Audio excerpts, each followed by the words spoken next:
Everybody, welcome to another great episode of Rugby Swag. We got a great show going on for you today. We're going to be talking about Netflix's release of Six Nations documentary, Six Nations Full Contact. We got a bit of new teams. Of course, we're going to talk about the Anthem Carolina Rugby, the newest addition to MLR and USA Rugby and World Rugby's baby. And then talk a little MLR schedule. And lastly, of course, big news when it comes to Premiership Rugby, England Rugby, and Europe. Owen Ferrell going to Racing 92. Let's talk about it a little bit more and see how that's going to impact the rest of rugby as we know it. Y'all, we got a great one going on for you. But in the meantime, let's hit that intro. Ladies and gentlemen, welcome. You are now tuned in to the greatest. The greatest of all time. The greatest of all time. Welcome to the Rugby Swag Show.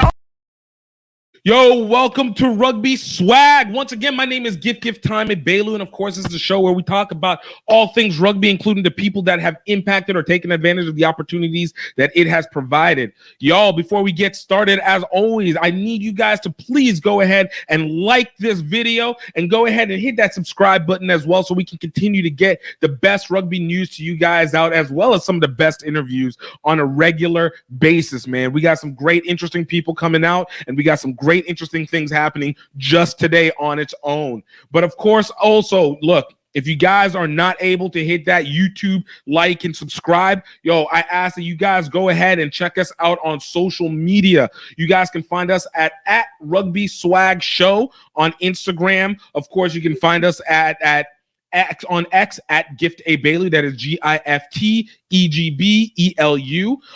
Facebook, YouTube, Twitch, and TikTok at Gift Time Rugby. That is with two T's, GIFTTIME Rugby. And if you guys aren't able to watch the show, of course, can't always get into being able to watch it. You can absolutely take a listen to it and check it out in its fullness on any of the hottest audio podcasting sites. That is Spotify, that is Apple Podcast, iHeartMedia, Amazon Music, Google Podcasts while it still exists, and pretty much any major one that you guys really actually go ahead and pay attention to. So I don't want you to feel like you have any chance that you're missing out on anything. You guys can absolutely listen on your time, when your time, because that is all about trying to make it for your time.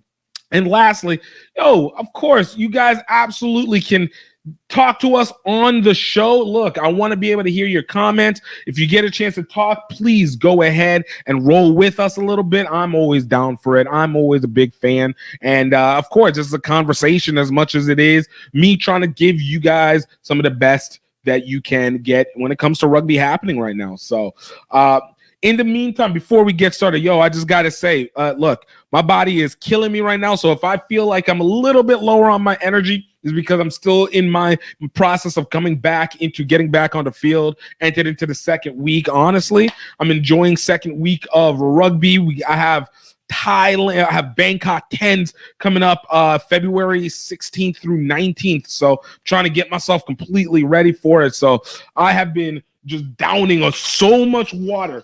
I already took like a gallon and a half, and that bathroom knows me entirely too well. So I don't know. That might be TMI, but hey, look, man, we're family. We're family here. So, it's all about the TMI over here. Well, look, before we get started onto our first topic of the day, look, we got to take care of our sponsors first and foremost. I ask you guys to go ahead and take a look, if you can, check out the RSRF Rugby Foundation. Now, this is the foundation that is working actively to bring HBCU rugby to the helm by helping to build and support teams around the HBCU verse and Black college area. This is something that's really important because it adds another element to the amount of viewers, the eyes, and the athletes that we get to be able to be a part of our lovely game of rugby over here. And as a board member, I feel like it's really necessary that you are knowledgeable about what's going on in these elements. If you know me, You know, I am one who created the HBCU Rugby Classic, so HBCU Rugby is very near and dear to my heart, and I really am an advocate of being able to build this because I think as many universities that can get rugby and as many communities that can access it is more strength to the overall rugby community, and I think we all know that the diversity of the community is what makes rugby, one of the things that make rugby incredibly special. So if you guys can, please show your support. If you can, donations, likes and follows, but you can find us at www.rsrugbyfoundation.org. That is rsrugbyfoundation.org. Also, want to thank our other sponsor, Health Enhanced Foods, one of the best specialty baking mixes in the game. Y'all, whenever you are talking about trying to find the right breads that you can eat, because it's really difficult, especially as rugby people, we got to keep our cardio up. We got to keep our carbs up, but we got to find the healthy ones that don't make us feel bloated, don't make us feel inflamed, but most importantly, don't actually harm our body in the process. And Health Enhanced Foods has that for you. And it's not even just for athletes. If you have specialty needs, whether you are going through dialysis, whether you need gluten-free, you're ketogenic, you require grains that are not going to do harm to you, Health Enhanced Food has you on that. So in the meantime, right before we get to this next topic where we're going to be saying about what Netflix is actually doing for rugby, let's hit this first commercial and let's get back to it where we can talk about Netflix's Drive for Survive rugby version. Let's go. My name is Gifted Bailey. This is the Rugby Swag Show. Be right back. I'm going to let you get back to the show in a moment, but I want to talk to you about our sponsors, Health Enhanced Foods, the best specialty flours in the business. What does that mean for you? That is the flours that allow you to be able to get the nutritious need from your bread made. That's muffins, bread, croissants, whatever, pancakes and muffins. It will give you the opportunity to be able to get the best while still being able to eat like you wanted to. We have various amounts of products available for those who have special dietary needs to those who are looking for a special health outcome.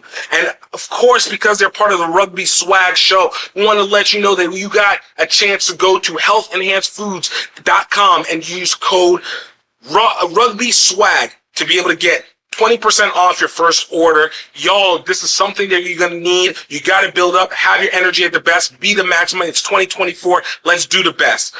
But now I want you guys to get into it. Let's get back to the show.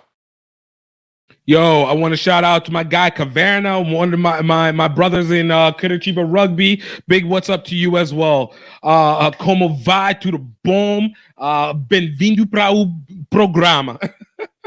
Welcome to the show, Anthony. You guys know. Anyways, look, guys, today, Six Nations Full Contact was released this morning. Y'all, I had a chance to be able to go watch it, and I want to show you guys a little bit of, before you guys if you forgot what it's all about, let me show you what it's really all about in on the from their trailer. Let's check this out real quick.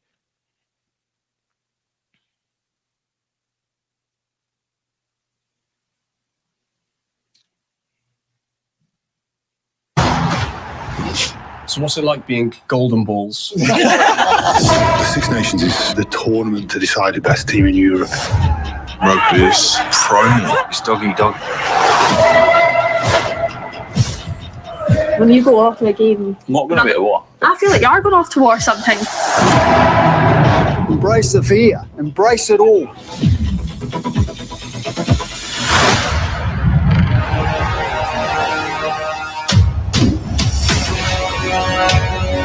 They've got some of the best players in world rugby, and that's what you want to play against. You want to silence them in front of their home crowd.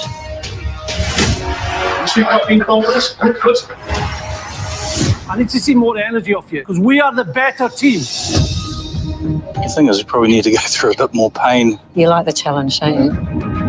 I struggled with mental health for years. I'm not afraid to say it. Tu sais que c'était, t'avais pas le droit au moindre faux pas.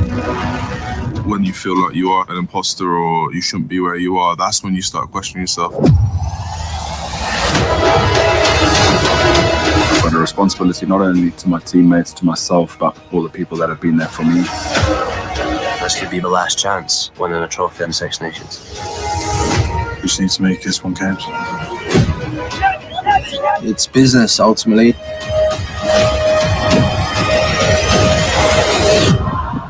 And there can only be one winner. Yo, did you get chills from it? Because I got chills from it. And look, I'm not gonna. I had a chance to be able to watch it because I was like, look, I'm gonna make sure that I have something to be able to review by the time we get to the show today. And I have to say, you know, we talk a lot about USA, about World Rugby needing to do things that will bring new fans, new opportunities to the game, and I think they finally got one right. Now, mind you, okay, let's come put some context here. This isn't the first documentary that has been about rugby or a rugby team. We had one about New Zealand that was spectacular. That was on Amazon Prime. We had one that was Blood, Sweat, and Mud, the Premiership Rugby one that came out earlier late last year. That was on Amazon Prime. Of course, we've had countless ones that are about Pacific rugby and had about youth rugby, and we've had it about airlines. So rugby documentaries are not something that is out of the norm. This isn't an unusual situation.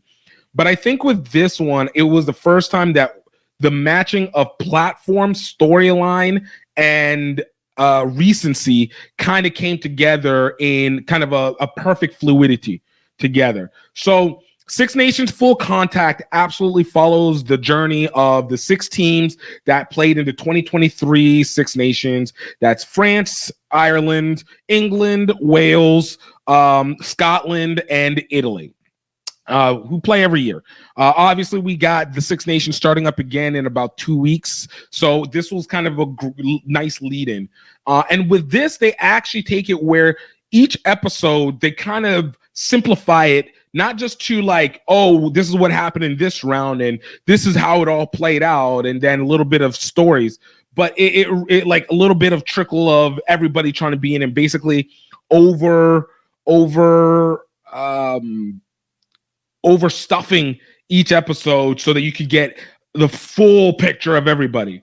No, in this Six Nation, I want to say Drive to Survive Rugby Edition. In this documentary series, they really work to condense every episode into a matchup of 1 or 2 teams and subsequently follow 1 or 2 players, which I thought was marvelous on it.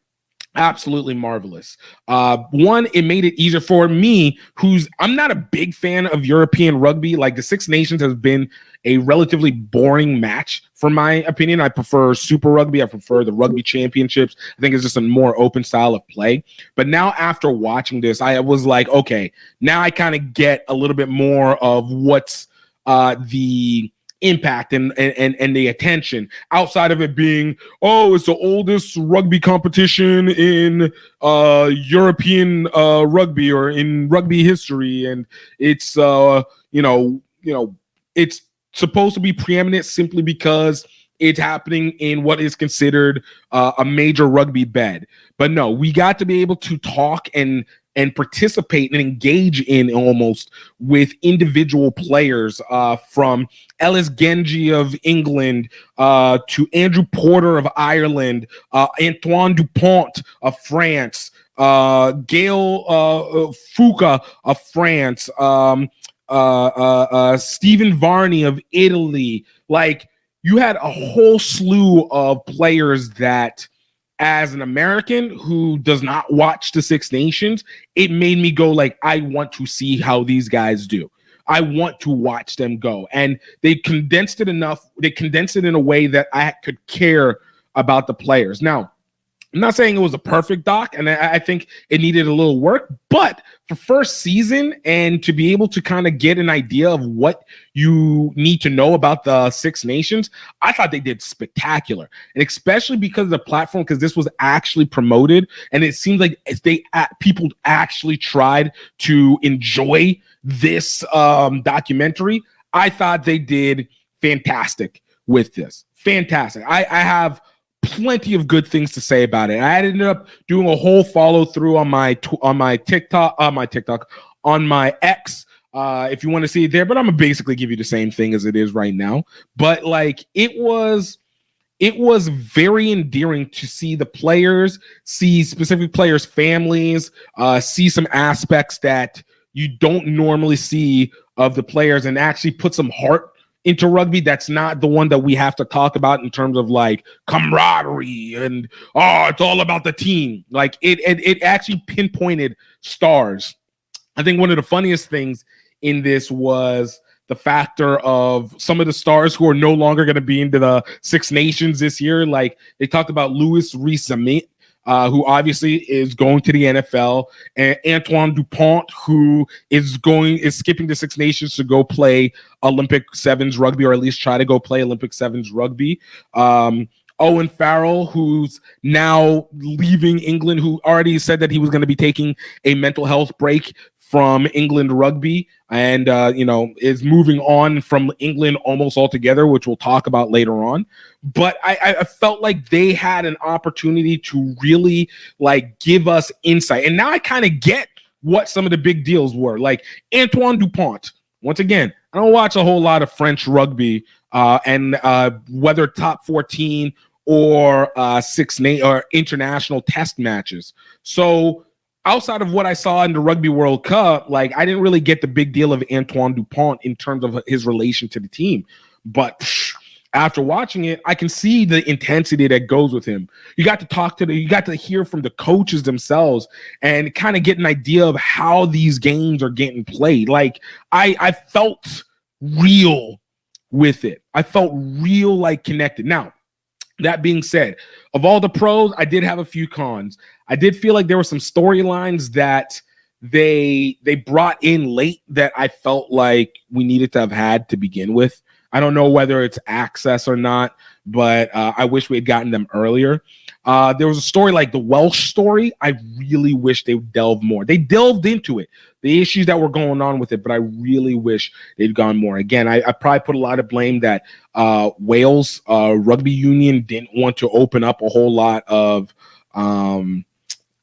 didn't want to open up a whole Pandora's box of items against them. But like these are the things that make us give a crap. Like I feel for why the Welsh country is just like weeping at the suffering of this rugby program overall. Like it makes a big deal. I didn't even know that Wales had a black interim CEO, which for me, representation meaning a lot of things, was pretty significant. I never knew that. Now I know he's been celebrated in Black History Month, they said in like 2018, but that's ages ago. I had no idea, and even his history until I had to go look it up.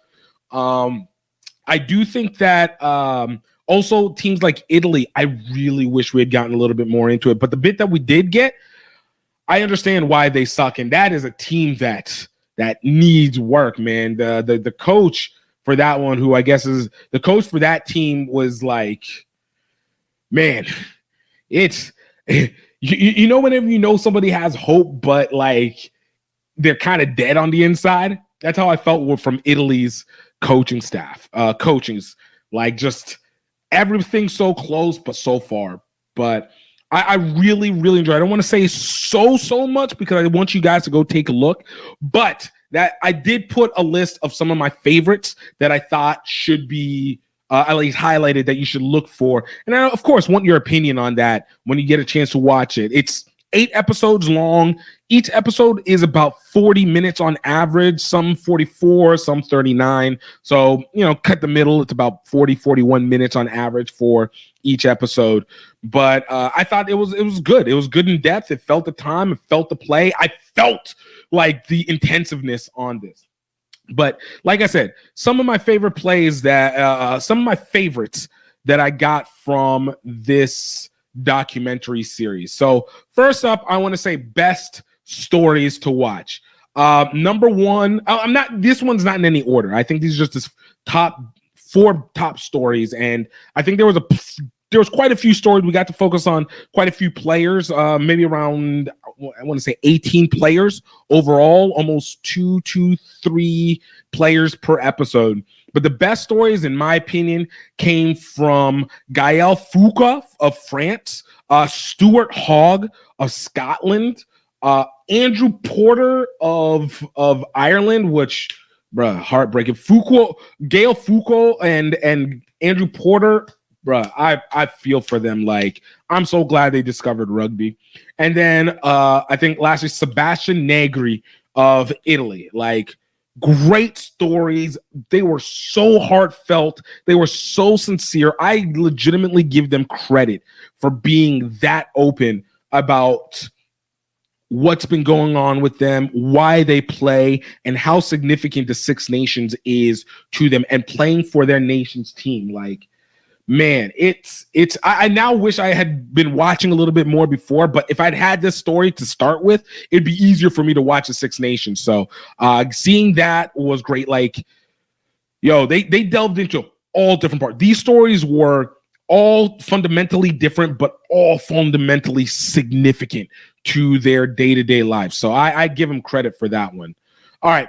My favorite teams out of this to be able to root for now moving forward, number one, Scotland. I think that Scotland team is just dope. I know they don't win all the time. I know they're good. They're one of those teams that are always in the middle. I feel like they're the Pittsburgh Steelers of European test rugby.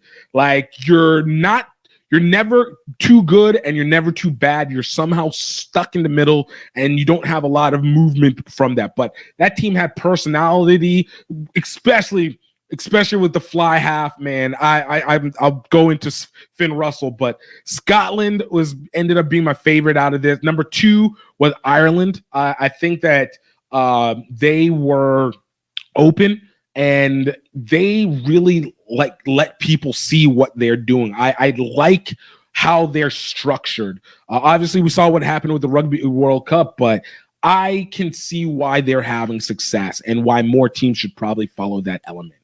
Number three, ironically, is England. And ironic because everybody hates England except for the English.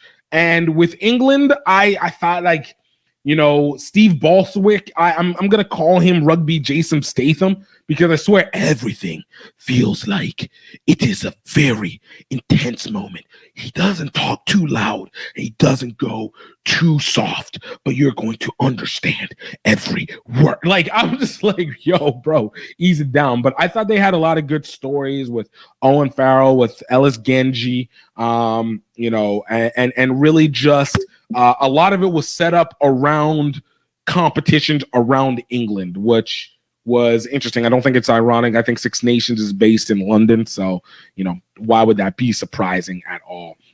Number four with France. I'm not going to front. I come in with a natural bias against France. For some reason, France annoys me in a lot of ways. But after watching this, I like them more. I like them more than I did before. I always liked them as a talent, and I felt like they were always a talented team. But I think from a personnel standpoint and how they have to interact, and especially the stories of like Gaël Foucault and Antoine Dupont, like, I thought that they became more and their coach. Their coach is, I forgot his name, but he's ultra pretentious, but I think I would absolutely love playing for that dude because he makes rugby feel not just like it's not work, it's not just a passion, but legitimately it is fully a way of life. And every time you listen to him talk, it's like, oh my gosh, they are about that. They are absolutely about that. And you absolutely want to be able to feel that. Next up with Italy. I liked Italy because of the stories. I liked Italy because of the fact that they really are a team that's trying to find itself again. They're a miserable team in a lot of ways just because of the history of losing that they had. Like there was a statistic that they said at that point in 2023 where they're like, we have played 111 games over 22 years in the Six Nations, and we have only won 13 of them. Like, that is some Las Vegas Raiders numbers that are happening there. That's like Detroit Lions prior to this year type numbers. Like, that is a miserable franchise, a miserable test program. But those guys, literally, you're watching them get their confidence back, and the amount of vulnerability that team has to be able to talk about how disheartening, but how much they want to fight back and get theirs back. Like, I want them to win some solid games this Six Nations. Like, I feel like they absolutely deserve it. They absolutely deserve and need to win some solid Six Nations games, this Six Nations matches this year. And I'm going to be rooting for them to go get theirs. And then last, I had Wales. Wales, they didn't do anything bad. Focus on Warren Gatland, which I thought was really dope. Like, I didn't know much about him. I mean, I knew about him, but I didn't really know him other than being a coach and being well-renowned and having a lot of success early in his career. But like, being able to see him in like an out of rugby environment was dope. But I felt like Wales they had the most boring personalities. Like, their stories weren't really anything outside of like talking about the rising player strike and everything. Like, they weren't the most interesting story to me. Like, you had a kid in Louis Reese Zamit that I thought we could have like maybe more on, and we did get quite a bit. I'm not gonna front. We did get quite a bit about him and in connection with one of the other teams, but like, everybody else was just kind of like, you didn't get Gareth Reese, in coming in his last year. Like, I hate the fact that he probably didn't take an interview and didn't want to tell anything. Like, it's kind of whack to me. So I think some of the better stories were left off from Wales, so they are just lower on my box. I hope they rise. I just as a culture, I think they're legit, but as a rugby story, I think they were very boring. I think it was a lot of it on purpose. And then lastly, my favorite is the best personalities. These are the people you absolutely have to watch for. Number one, Ellis Genji. Now, I will say this. Ellis Genji tells his story on this one, but I think he tells his story way better on another documentary called Everybody's Game that you can find on Amazon Prime. And it was a much more concrete look into his past and then why he does what he does. That being said, Ellis Genji is a real one. Like, that dude is a real dude. What he does for Sebastian Negri, which I didn't know in 2022, that is so legit, and I love the fact that they will forever have a connection.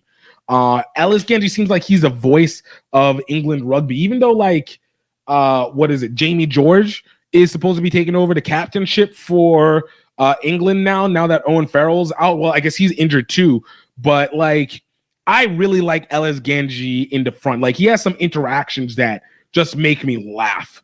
New World Cricket goes, I love rooting for Scotland. They always disappoint though. And it's like true, like, they did pretty well in this 2023 Six Nations, just can't get it over top. Like I said, like, they are ultimately like the Pittsburgh Steelers. But speaking of Scotland, the two other best personalities that I enjoyed from it was Finn Russell, Finn Russell is a star. Finn Russell is a G. Like, he would probably annoy me to hell in real life, but also entertain the crap out of me in real life too. Like, I loved his entire premise in this. Like, from contention with the coach at the beginning to like catching his mood, and everybody praising him. I absolutely love that. I'm going to be watching more Rossing 92 as a result of wanting to see how he continues to play, because I already liked Rossing 92 because of Sia Khaleesi, but now knowing a couple more players on there like Gael Fuka and Finn Russell, now I want to see them and now you got Owen Farrell over there. Like, I want to see this really turn out.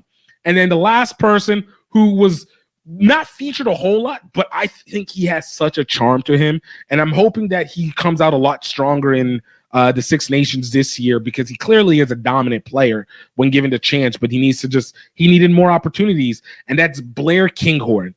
I think that his whole story and his personality was just so well displayed. Great interaction with his partner, with his mother, like his anticipation for the game. I was just like, yo, this dude is someone you can just chill and talk with. Like I'm here for the conversation. I'm here to watch him just do well. Like if Finn Russell and freaking Blair Kinghorn at 15 just work in conjunction with each other, like I'm all for it. So for me, these are the ones that really stood out the most for me out of this documentary. There's so much more, but like I said, I don't want to go into everything because I think it would be a bit unfair to kind of spoil that for people. Like, yo, you really want to be able to get a chance to just enjoy this on your own terms. But I would recommend watching it. I think it actually kind of pisses me off that it took this long for World Rugby to actually come up with, to allow this to happen. And they had to follow, of course, Drive to Survive and all these other people to actually make that go. But, you know, like I said, that being said, I'm happy that they did it. I think this is a really good way of getting people to help increase the ratings that are outside of rugby. And honestly, I hope that they do this for every major competition. So for 2025 Rugby World Cup women, I hope that they come in strong to be able to provide that for the 2027, 2025 British Irish Lions tour. I hope they do the same thing. Like, I don't think that in this day and age anymore, you can continue to go about not providing an insight into the individuals that you're going into the game. Like, you need the ratings, you need a documentary either following them or coming after them. So continue to do this. I'm here for all of what they were able to present, and I look forward to being able to see what they do next. So I hope you guys enjoy. Let me know what you guys think in the comments when you get a chance to watch it. Let me know what you guys think in the comments. Let me know how you guys are feeling with it. I want your thoughts, and let's go. All right, so we got ads. I'm going to be right back. Man, USA Rugby, World Rugby, MLR have finally come together to combine their powers to create their version of Captain Planet. We're going to talk about it next. Right here, this is the Rugby Swag Show with Gifty Bailu. We'll be right back. Hey everybody, this is just the break train sending out a personal little video diary to all you people out there, where I am going to document me riding most of the way between Singapore and Tokyo for the 2019 Rugby World Cup. Number one is because as part of my business I do Rugby Lovers Guide to Asia. Number two is I want to bring a lot of exposure to the rugby clubs and the rugby NGOs and charities. Also, on a personal level, I just want to break the funk I've kind of felt I've been into for the last 10 years.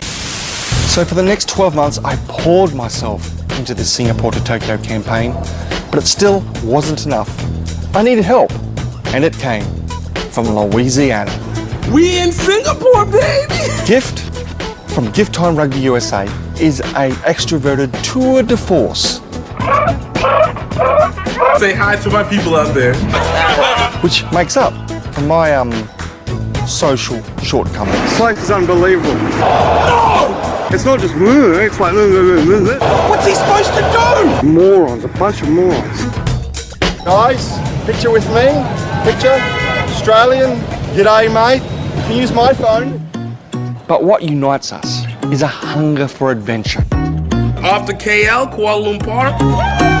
Yeah! Woo! Gift, where are we? We're in Morning, Vietnam! Mount Fuji, baby! Our love of Asian rugby culture. 1, 2, 3, center! Yeah!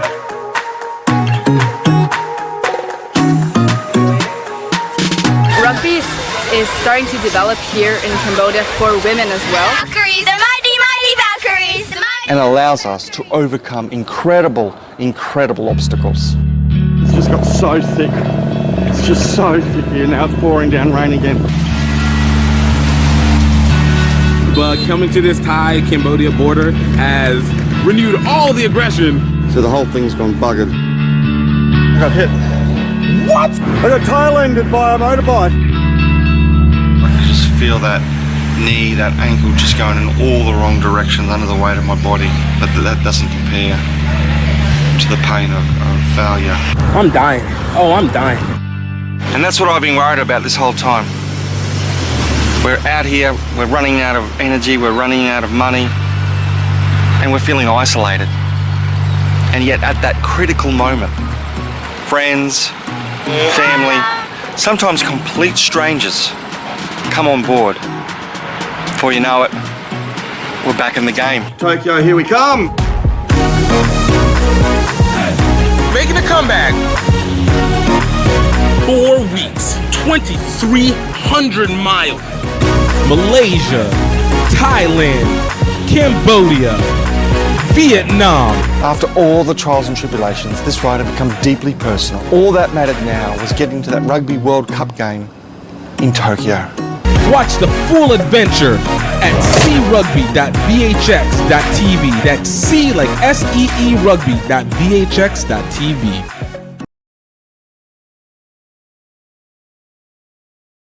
Welcome back.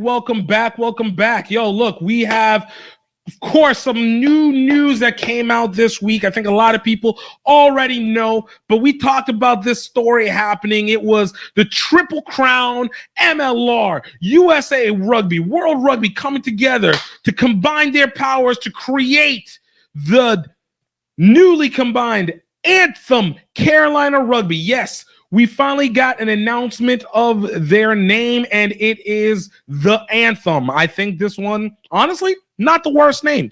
It's really not. I've actually complained pretty consistently about almost every name that a U.S. rugby franchise has created up to this point, but this was not one. I thought it was legit.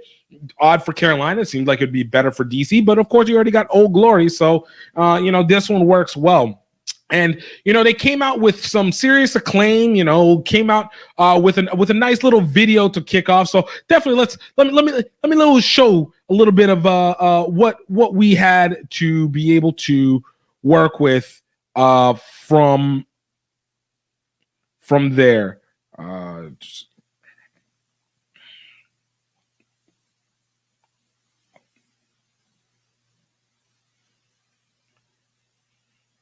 Rugby to new heights on the world stage. Major League Rugby is excited to announce a 12th team for the 2024 season, Anthem Rugby Carolina. This landmark partnership between Major League Rugby, World Rugby, and USA Rugby represents a unified commitment to lift American rugby to new heights on the world stage. Representing the patriotic spirit of the Carolinas, Anthem RC will accelerate the development of young American players as they aspire to represent our USA Eagles at Rugby World Cup 2031, the first ever on home soil. It's rugby time, America. Major League. Yo, so this is what we got. Coming on right now. So I again, we've talked about Anthem. We've talked about this happening. I've given my opinion. I'm still not 100% believing like this was the best move, especially for the money and investment. I also understand the factor that there is the need to be able to have that USA Rugby developing squad to be able to come in. But it does make it a little confusing in the sense of like, how does the pathway continue to work now with this USA Rugby team basically bringing in their own version of a pathway to the national team? Like, if this squad loses in MLR, what does that speak to our national team? So I don't know. It's not like I would rather, like, again, grassroots to be able to create it in other content, but at least I hope that with this, they're going to do more than just be a developmental squad, like just to be able to play. Because if they do that, you're just doing another USA Falcons, another USA Hawks. Like, that feels counterproductive. Now, if this Anthem team puts together something that's equivalent to what we've just seen from Six Nations Full Contact, and we get to not only just watch this team play, but we literally are following and participating in what they do and in the players and getting to know them, either during the season or afterwards, then I think this might be one of the best marketing elements that could be done for USA Rugby and MLR simultaneously. Because you need that. Like, there needs to be more attention to the participants, because I don't know anybody. We still don't even know who the players are going to be in terms of who's going to be on that developmental squad. But it speaks volumes. And then, again, the question of, do any of the players from other MLR teams get a chance to have a chance at the national team as well? Or do they need to be part of the Anthem to be able to make their way up to the national side that's moving over to Carolina in a way? So I still got confusions, but that's neither here nor there, because they are now including into the schedule. It doesn't look like they changed the format of anything for the MLR this year. Looks like we're still going straight top 8 teams. Looks like we're not separating into divisions, but the what do you call it? Not the pathway, but the travel schedule for the team for the Anthem seems to be pretty legit. Like, seems to be pretty on point, pretty on par for what we have. It starts off like everybody, we all kick off March 3rd. I'm sorry. Preseason starts in February. Their first game is going to be against the Free Jacks. Got to go against the defending champions. Gotta love that. Literally is a home game as well too. So make that a great crowd for the people in the Carolina area, and a nice little welcome to the league. Followed up on March 9th against NOLA Gold. So they're going down into New Orleans, which is the Battle of the South. I love that. I think one person called March 23rd game against the Miami Sharks is the Battle of the Newbies, which, again, I love it. So you can actually find their Anthem's full schedule on their X or on their Instagram. Again, I think it's going to be a good schedule. I think they got a really tough competition. They're going to be playing the Free Jacks, Gold, Dallas. They're going to be playing Dallas, Miami Sharks, Old Glory, Utah, Chicago Hounds, Seattle Seawolves, Houston, Los Angeles, Old Glory. So they're playing everybody with their double headers going against the NOLA Gold, the Miami Sharks, Old Glory, and the Free Jacks, and the Chicago Hounds. So solid schedules. It's a pretty tough schedule that they got on slate for them for their double headers. So I think it's going to be a good outcome. I really wanted to bring someone on to talk about how this is mimicking a lot of what Argentina Rugby is doing, and I think we'll do that for the future. Like, getting on guests is remarkably a very difficult thing to do. But kind of speak on it, and then we can talk about it on another episode. But seeing what Argentina is doing with their colonialism, we talked about their imperialism. I call that rugby imperialism. I talked about it last week, where they're bringing back their Super Rugby team to be able to compete in Super Rugby team. Obviously, they have their primary national team that plays in the Rugby Championships. They have their Super Rugby teams in the Dogas and the Pampas, who play in the Super Rugby Americas. And then, even though it's not connected to Argentina, but bringing in the Tongan team from Tonga over to Hawaii, it kind of creates a whole complete arc of what this Argentina Rugby Union is really trying to do in terms of expanding and developing their rugby at the highest level. And of course, where they're able to do that from is because of the fact that they were able to build so well in terms of their grassroots and their club roots, which is why I go back and say, like, I really am not sure if the Anthem is a great usage of the money needed to be able to develop rugby. And especially over the course of this next 7 years that you want to be able to have, like, this is the time where you start really creating a grassroots uprooting, because you need the crowd. Like, stop trying to support on the Europeans and New Zealanders and South Pacificers all in general to come to the US and come to the U.S. to be able to watch the Rugby World Cup. You want to have more than a solid base happening in the U.S. and really an overwhelming USA spectator group coming through. So building up on the grassroots, building up into youth, and doing things that can add to the entertainment value for the fans to be able to follow people is where I felt like the money should be suggested. And I know in the comments I had one person say like it wasn't worth it, and then we'll talk about that. Wasn't worth the monetary effort to bring all these teams to put money into grassroots, because the money that would be used for MLR or for this MLR team wouldn't scratch for grassroots. But again, there's so many ways to be able to attract to the grassroots without you having to necessarily input directly to the unions, but more so create funnels that allow the individual unions to be able to rise and be able to have a better access to new talent, new people. I have a friend of mine whose kid just started playing rugby. He's an old high school buddy of mine based out of Houston. And he said his kid absolutely loves it. And that brings in a whole new fan just in and of itself. So I think, like I said, it's something that we need to look into, finding new ways to be able to support different ways of messaging for the spectators, as much as you want to find different ways to mention for the to build for the what do you call it? To build for the on-field setup. This is just my thoughts on it. Yo, let me know what you guys think. Let me know how you're feeling with it. Honestly, do you guys like what's going on with the anthem? Do you like this idea? Do you see this as a positive, or do you feel like there's some pullback? Do you feel like this is not a great usage of resources, or even for some, an overstepping of the bounds? Hit me in the comments and let me know. All right.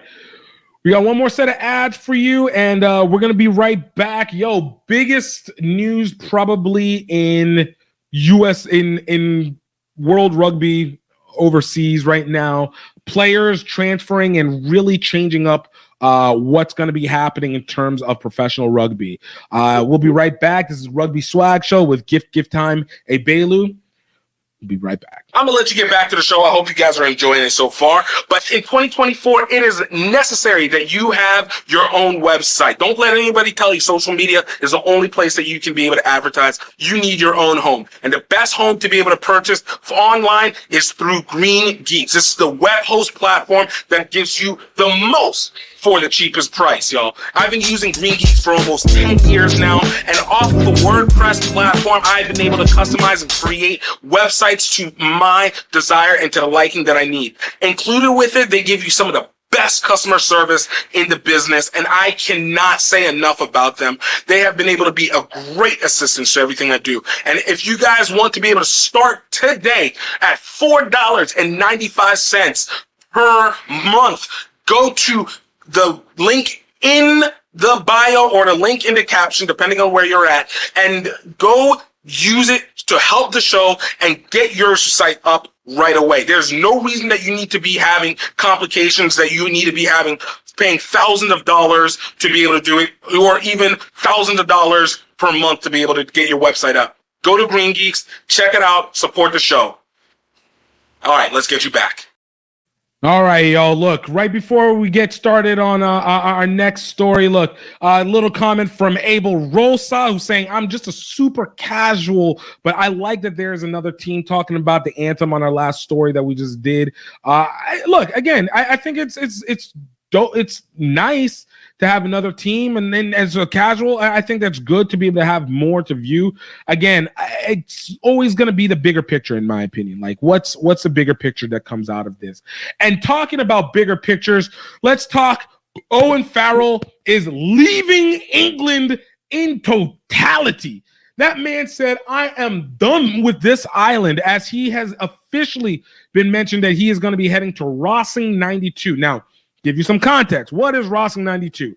Racing 92 is a professional rugby team that is based in France. It is part of the league known as Top 14, and it is probably the wealthiest league in the world because all their owners spend money and I'm not saying it's most profitable, but owners spend money. The debt tax basis for France is different.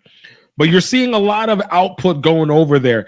And why I say he's leaving England altogether, Owen Farrell already talked about the fact that he was not going to be coming back to England for the Six Nations because he wanted to take a mental health break because all you haters online have been grinding him and grilling him for so much.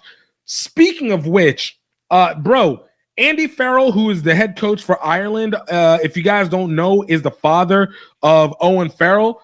Man, I mean, clearly he had Owen Farrell when he was young. I think Owen Farrell is 34 years old. Andy Farrell is 48. So, goddamn, to say the least, god dog. But man, they really do look like older and younger brother, not father brother. But I guess basically 14 years apart, you basically the same. You're basically older brother, younger brother at that point. But god dog. Anyways, but Owen Farrell going over to Top 14 also gives the chance that he might not be able to play for the national team after that. He's going to get paid, but he's not going to be able to get the payment, the national team on that. So that one I think is really important to kind of mention on that. The other half of this is why it also plays into the major changes that are happening in rugby is the Saracens, who Owen Farrell has played for basically his entire life outside of England. He is that team obviously has been getting restricted in its cap by Premiership because money is tough over in the Premiership rugby. Maro Toji staying there, but who knows for how long if they can. But on the flip side of it, because of the salaries that are having to be done by taking in Owen Farrell, and this past year, Top 14 brought in Sia Khaleesi. They already had Gael Fiku, who I talked about from the Netflix documentary, as well as Josiah Tuasova, who is the Sevens superstar, and Cameron Woki, I don't know who he is, and Henry Arundel, who is also a rising star. So they got all these huge contracts, and as a result, they have to get rid of players, and it looks like they're getting rid of as much as 12 players. The cap apparently for Top 14 is £10 million per year, so that hits hard to be able to get these hard hitters. But if you guys get a chance to see Top 14, it seems to be paying off. Racing 92 is top of the league for them. We'll see what happens after this weekend. And they play also in the United Rugby Championships. No, not the United. They played in the Investec Guinness, the Investec European Championships, where they snuck into the playoffs at 16. So they have a chance to play in April. Farrell isn't supposed to kick in until next season, but man, this has like a ripple effect on so much of rugby. New guys coming in like Marcus Smith for England, who I'm saying names because now this documentary actually put faces to names and I actually know who they are. You had people like Marcus Smith, who is an up-and-comer fly half, who now will have an opportunity to have more consistent starts. He was kind of in the Six Nations last year. And then you also have, I think, is George Michael, who played in the Rugby World Cup and just a bomb-ass kicker. I think he's from Northampton, plays for Northampton in Premiership. So England is getting like an overhaul. Scotland, we already know, is getting an overhaul. I don't know why Scotland comes in, just because of the fact that all this over the course of like 6 months, completely different Six Nations that you're having, completely different professional side that's going to be coming up over the course of the next 6 months. Like, so much just because this one guy decided to be like, yo, I got to chuck up the deuces and I got to make my way on. But I give him credit, you know.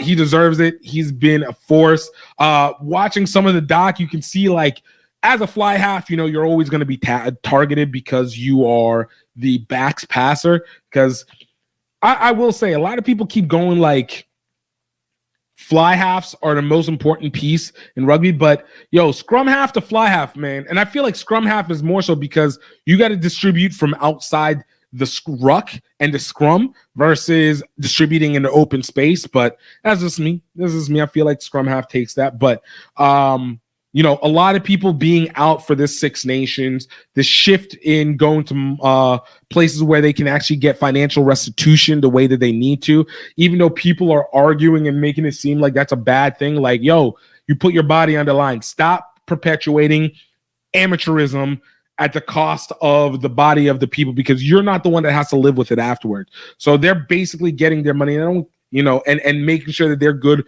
for their families indefinitely. So I'm happy to be able to see that. So I'm hoping that he has a good time over in Racing 92. England now has a chance to be able to reset themselves and figure all their stuff out. And what is your thoughts on it? Like, how do you feel about Owen Farrell going to Racing 92? Kind of getting away from that very, I think, poisonous English media, going to a really blasé French but tough league, and really just trying to see what's up. Okay, so last off, I want to do as we normally do. Let's look at the comments and see what has been going on, how you guys responded. I absolutely always love talking in the comments. So in the meantime, let's go take a quick look at what you guys had to say on some of our past episodes from our episode from last week.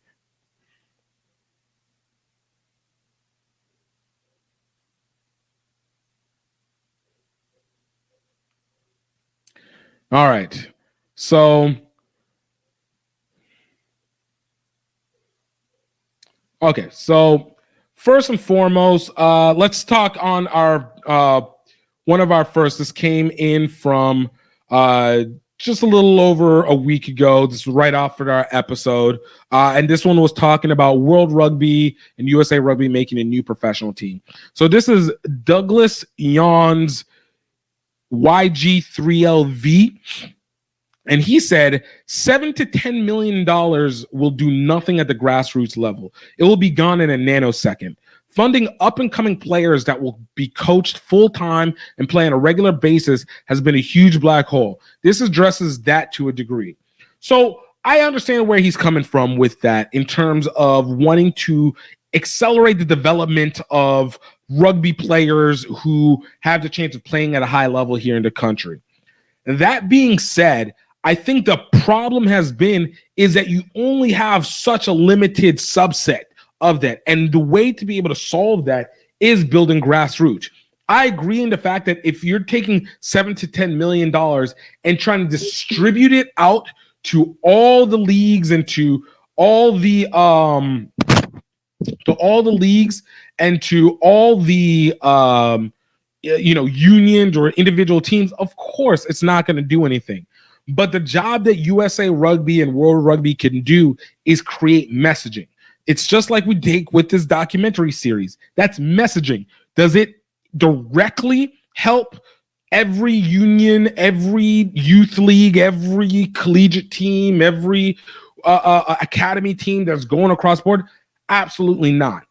But it is a big picture that allows people to get messaging in a different way where they can be subsequently directed to those programs that are within their region. And that money can be helped to create more messaging that makes it easier for them and hence builds up your grassroots and build up the access of talent that you need, the access of awareness that can also provide more money in the back end from sponsorships or from supporters or from donors who now have a better idea of connecting with the sport versus you just going to them blind or going to them cold, as they call it, and trying to explain how this is something that's developing or growing and talking about numbers that don't necessarily mean anything to that individual person and hence pass over the support that they could be using for developing. So for me, it just that's kind of a big deal. I feel like it could be used, but I do get your point. So thank you for commenting. AEIX2IZ said, speaking on the rugby players' funnels to the NFL, talked about me. That was a number of our episode. He said, "Glad to hear you're back on the pitch. I'm a few months away from being there myself. By the way, I'm not looking forward to my first Bronco in 10 years." Yo, bro, I 100% am rooting for you to absolutely kill it. Thank you so much for the compliments of trying to being on the field. I'm really, really happy to be back. Can't wait to get into my first game in whatever format, but absolutely elated about being able to, be a part of rugby from a direct standpoint again. So here's to us absolutely killing it. Good luck on your Bronco. The Broncos still suck always and forever. Always and forever. And never going to quit that, but we got to get it, right? All right. My guy, Rit the Rugger 160 said, "Forever Strong," helping me correct, I think, on the episode. I called it Forever Rugby. I meant Forever Strong. So much appreciated to that. He said, "Something I'll never get over about the movie.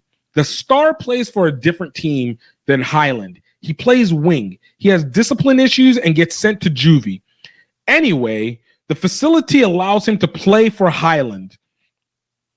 He goes through preseason all the way to the first game. He arrives on game day expecting to play wing and finds out he's starting. No surprise. This is where I have an issue. He started at hooker. What the F? Impossible. Today, it's even illegal. No coach would start someone at hooker without a good bit of prep time, learning the signals, plays, and skills necessary. I spent a few decades in Denver. Our high school clubs would occasionally play Highland. I knew their coach, great guy, stayed at his place once when I was sent there to ref. That is a situation that he would never put a player into. The story itself is okay, but that lie bugged the hell out of me for the rest of the movie. Honestly, I'm with you on it. I'm with you on that. Like, it actually was a wild concept. I know in the movie, if you guys haven't gotten a chance to check it, Forever Strong, it's not the greatest movie, but it's a solid American rugby story. And especially in the early days when there's not a lot of rugby, early days, it's still consistent now. There's not a whole bunch of rugby stories. I think that was one that was well, it's good to be able to go check out. Like, you can enjoy it anyway. It's great for the family. But yeah, I did think that was one. And the character gets put into hooker so that he can learn to be a more connected player. But you're right. Like, there's so many aspects of being a hooker that's more than just trying to grip the ball in the scrum and just be there in the rucks and, of course, throw-ins. Like, you really have to know what it is you're doing because you're directing in these aspect times. But I think for the story for Forever Strong, you needed to have a reason for him to connect with the players and to break him down a little bit. So, sometimes you got to be a little bit exaggerating when it comes to your stories. Part of the game.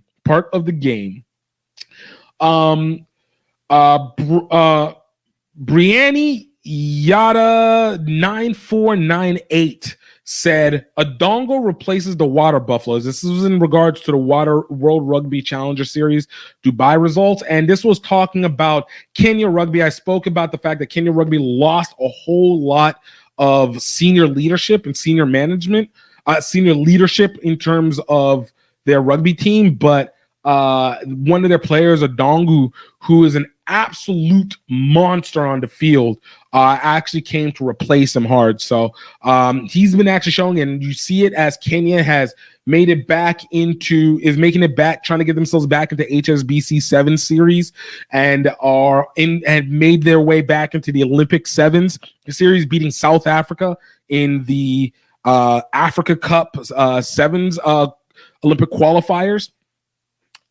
Kenya is a team to watch again, and could absolutely do damage or absolutely be, mid. But I think this is a younger squad that knows kind of what they're looking for, and they have a mission now. Neil 392 gave a great explanation. This was in regards to the British and Irish Lions announcing the women's tour in 2027. The Lions isn't about teaming up to be able to beat the Southern Hemisphere teams. It's very much a celebration of rugby, and it carries a lot of historical importance. Not least the size of the traveling support. Fans will travel to the men's next tour in their tens of thousands. The last time they played in Australia, there were more red in the crowd than gold. Because the support demographic for the women is different, I can't see that happening. Fans will travel, but not in significant numbers. For that reason alone, I would have picked France as a first tour destination. The organizer said that they wanted to create their own history and tradition, and that would have set the marker. You could also play fixtures against Italy and Spain as a part of the tour, but they've picked New Zealand, so we'll have to just have to save up. Getting the composition of the tour party will also be a challenge. If you were selecting a tour party of 35 today, 25 plus would be English. So over the next couple years, we need to see a number of non-English players putting their hands up for selection. Having said all that, I think the tour is important. The Barbarians recognize the importance of having a women's team, and I'm pleased that the Lions have followed suit. Interestingly, back in 1980s, pre the first Women's World Cup, Great Britain played as a single team for a few years and provided a connection piece, a link to Great Britain women's rugby team on Wikipedia.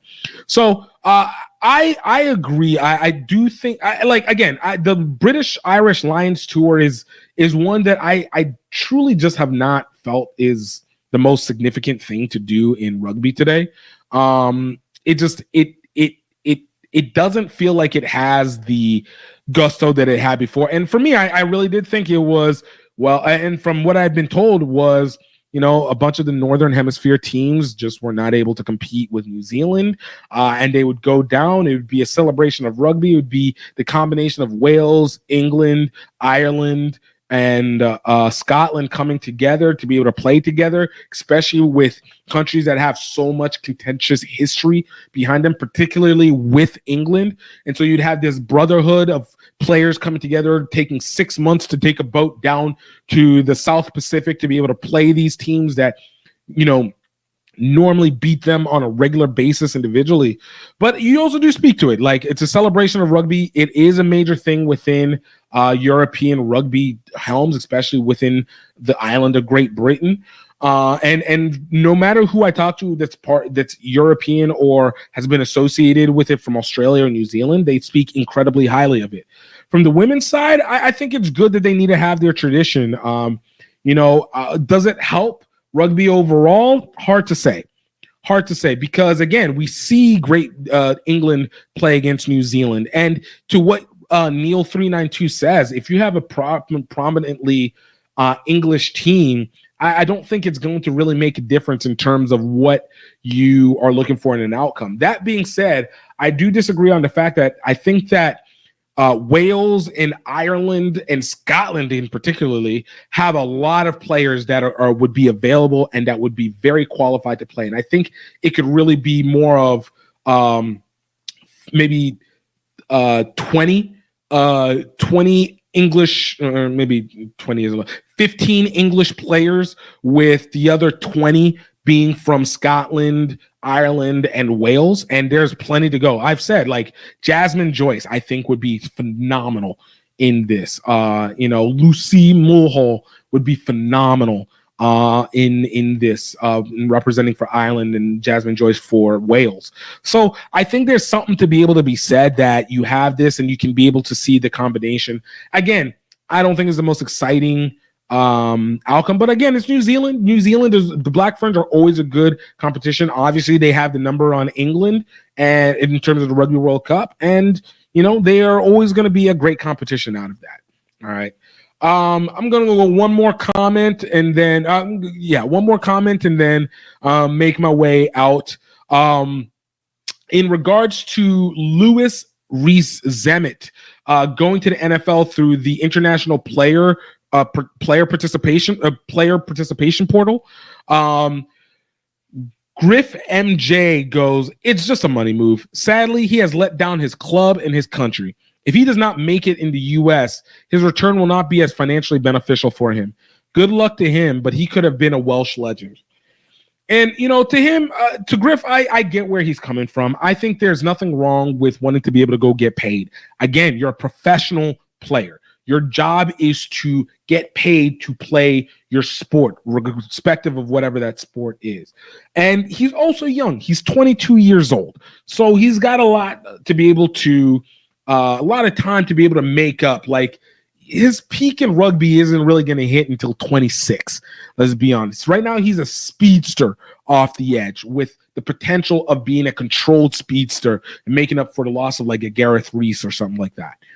That being said, I don't think he's going to make it in the NFL. Again, speedsters are a dime a dozen. I know I read somewhere his dad used to play for the European, one of the European NFL Europe teams back in the day. And from the documentary, he seems like he has a very caring family. Like, they're really down to support him, but he's a speedster. Running routes is very different than catch and run. He's not even going to be close to the fastest player on the field, and he's also going to be one of the least experienced. And even from a tackling standpoint, he's been from what I've seen. So, what can he do? Can he make it on special teams? Is he going to make a practice squad? I don't know. But I think having a lot of doubters probably might feed him. They say he's incredibly competitive. So I think it's good. But again, I don't think he is going to be in lieu of being a Welsh legend. I think he can still very much come back to it and do it. And if he makes it in the NFL, I think he still stands to be a Welsh legend because he shows that there's more opportunity to be able to compete in other sports rather than feel like you're in a fledgling situation, even if it's working for your country or for your pro team. So, give him the chance. I love what he's got going on. And then lastly, Jason Bray, Ultra Sports, my guy, talked about our interview with Lance Kavanaugh that you guys can check over. It was the last episode we just did. Great episode with him. He does the media platform Great American Rugby. Man is telling stories about the people from the grassroots level, and I think it's fantastic. It's a long interview, but it's really in depth, really follows his story. But he caught what would be our RSS podcast feed. He goes, great interview, but why can't we see your handsome faces? At the time, I hadn't been able to get the video up, but the video is up if you want to get a chance to watch it, or you can listen in the 2 parts that I placed on the audio on all the podcast streaming networks. So options for days that you guys are able to use for this.